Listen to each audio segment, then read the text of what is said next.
Dia 25 de outubro de 1914, um voisin francês pilotado pelo sargento Frantz e auxiliado pelo artilheiro Queneau abriu fogo contra um Aviatik tipo B alemão.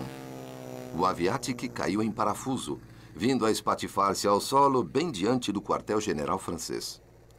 Não havia mais dúvidas. O avião se tornara mais uma máquina de guerra. O Brasil também estava na vanguarda da aviação mundial. Na Guerra do Contestado, a única maneira de se ter alguma visão ampla do campo de batalha, no meio dos pinheiros, seria pelo alto. Insistindo nessa ideia, o aviador João Ricardo Kirk conseguiu autorização para utilizar aeronaves no conflito. O tenente João Kirk, descendente de alemães do Rio de Janeiro, conseguira seu brevet na França, tornando-se um aviador habilidoso e um dos grandes incentivadores da aviação no Brasil. Kirk conseguira da Escola de Aviação do Exército alguns aviões Morane-Saunier franceses, embarcando-os secretamente num trem com destino a Curitiba. Pouco antes de chegarem na capital, algumas fagulhas da chaminé do trem caíram sobre os aeroplanos, causando um incêndio que destruiria 3 dos 5 aviões. Apesar do infortúnio, Kirk conseguira mais 2 aviões sobressalentes. Imediatamente foram levados ao sul, para União da Vitória, onde foi construída a primeira base aérea do Paraná. Mas tudo ainda era uma grande experiência. Em voos de teste, os pilotos Kirk e seu companheiro Ernesto Darioli, um aviador italiano, enfrentaram constantes problemas de regulagem dos motores.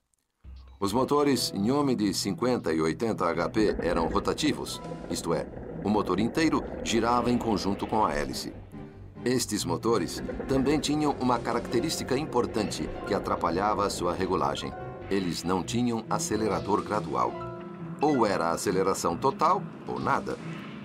Para controlar a velocidade do avião, se cortava o combustível desligando o motor. Além disso tudo, havia a grande dificuldade de se obter gasolina de melhor qualidade para a aviação. O problema com os motores era tanto que João Kirk sofreu um acidente com o Morane-Saunier Parasol, tirando-o da linha de frente das futuras missões. Não foi diferente com o aeroplano tipo H de asa média, algumas semanas mais tarde.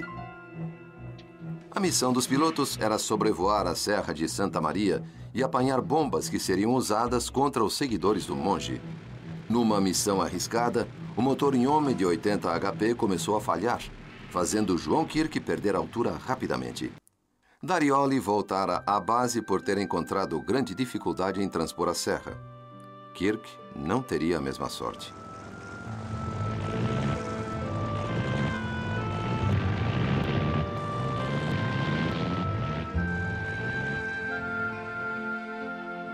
O Brasil perdia um intrépido e apaixonado aviador.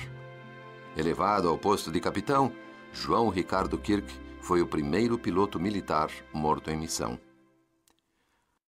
Apesar da tragédia de Kirk, o sonho de voar não esmorecera. Encampando iniciativas aeronáuticas desde 1910, o tenente Marcos Evangelista da Costa, um alagoano veterano da Guerra de Canudos, foi o grande incentivador da criação do Aeroclube em Curitiba. Em 1916, um outro grande incentivo apareceu para os aficionados pela aviação. A visita de Santos Dumont na capital do estado motivou um grupo de sargentos do Regimento de Segurança, a atual Polícia Militar, para angariar fundos e comprar um aeroplano de treinamento. Depois de um ano de campanha, em janeiro de 1918, os sargentos já haviam conseguido 18 contos de réis que foram empregados imediatamente na compra de um aeroplano Borel de 2 lugares.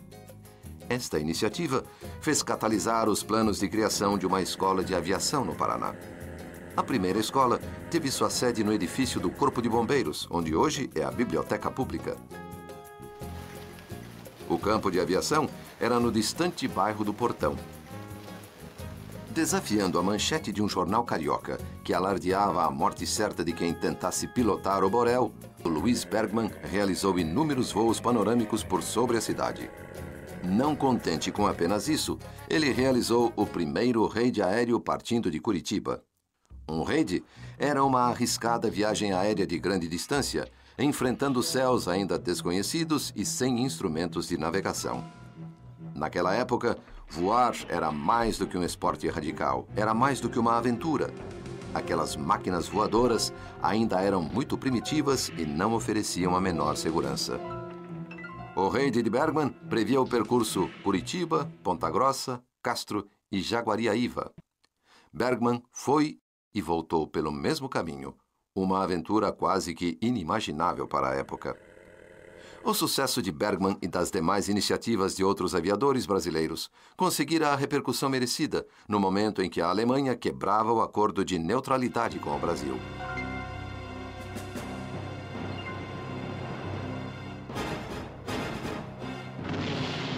Em 1917, a Marinha Alemã já havia afundado 7 navios mercantes com perda de centenas de vidas brasileiras. Não havia saída diplomática. Um contingente de militares do Exército e da Marinha foi mandado ao fronte ocidental. Dentre eles, mais de 10 aviadores brasileiros encontrariam nos céus da Europa seu batismo de fogo na Primeira Guerra Mundial.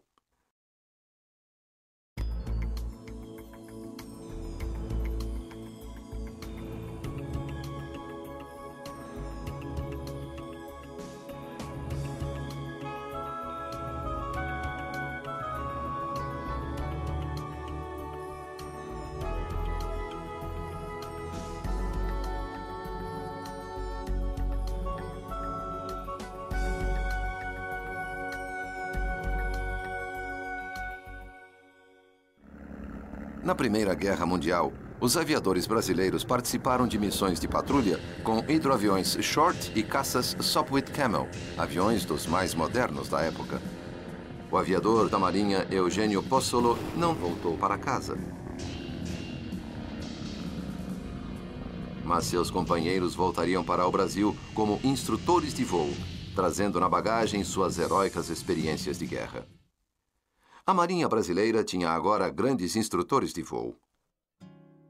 Os sargentos Higino Perotti e Miguel Blasi, da Força Pública de Curitiba, trouxeram a experiência dos pilotos que voaram na guerra para o Paraná, quando voltaram dos cursos na Escola de Aviação Naval.